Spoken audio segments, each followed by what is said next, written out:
Hello, my name is Deborah Franklin, and I am here to talk about listening styles. I believe my listening style is active listening. Being an active listener includes being able to make choices about information heard through the listening process. I am that person who can make choices about the information that I am given. I am a very empathetic listener. My job requires me to listen most of my days to situations and problems that my clients have.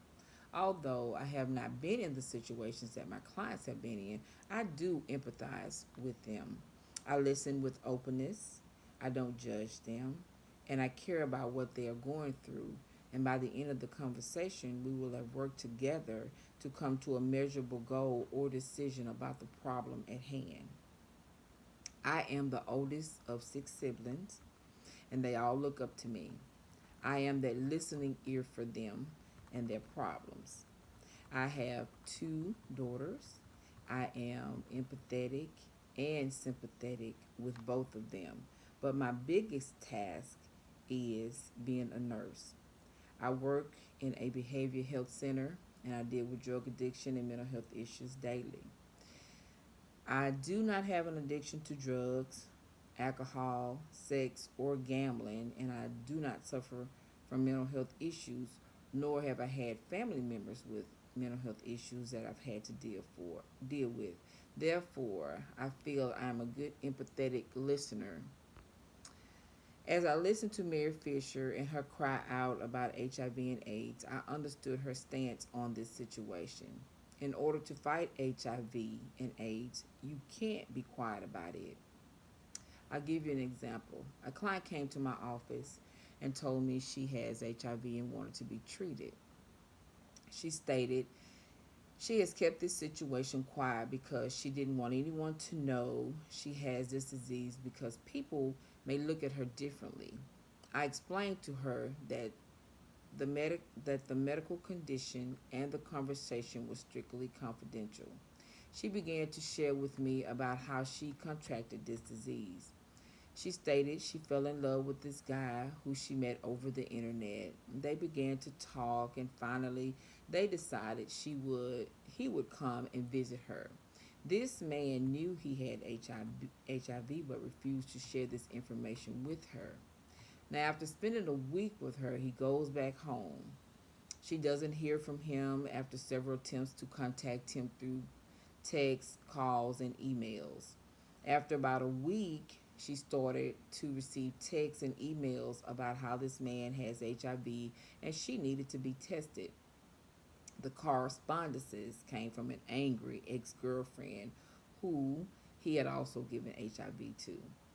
She goes to the doctor to be tested. She got tested, and her test came back positive for HIV. She was distraught. As she told her story, she began to cry and didn't make any eye contact with me.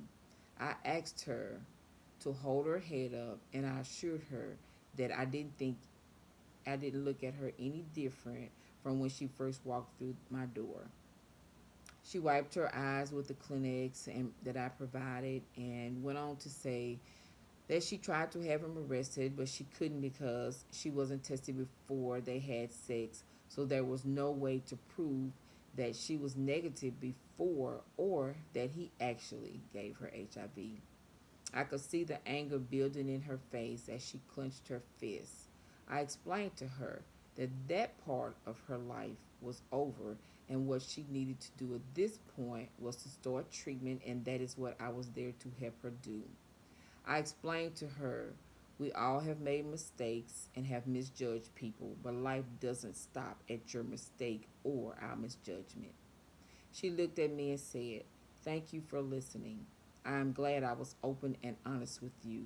You didn't judge me. All she needed was someone to listen to her and not to judge her.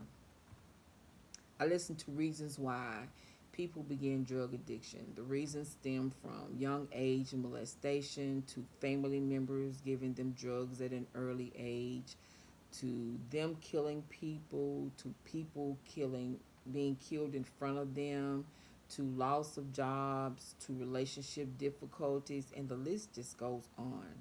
and drugs and alcohol are the only coping mechanisms they know. So, no, I don't judge them. I simply listen to them. I am that listening ear for them. I try to find ways to overcome their hurt and addiction. I try to help them identify coping skills to move forward in their lives. So, these are just some of the examples why I feel I am a active listener who listens empathetically. Thank you.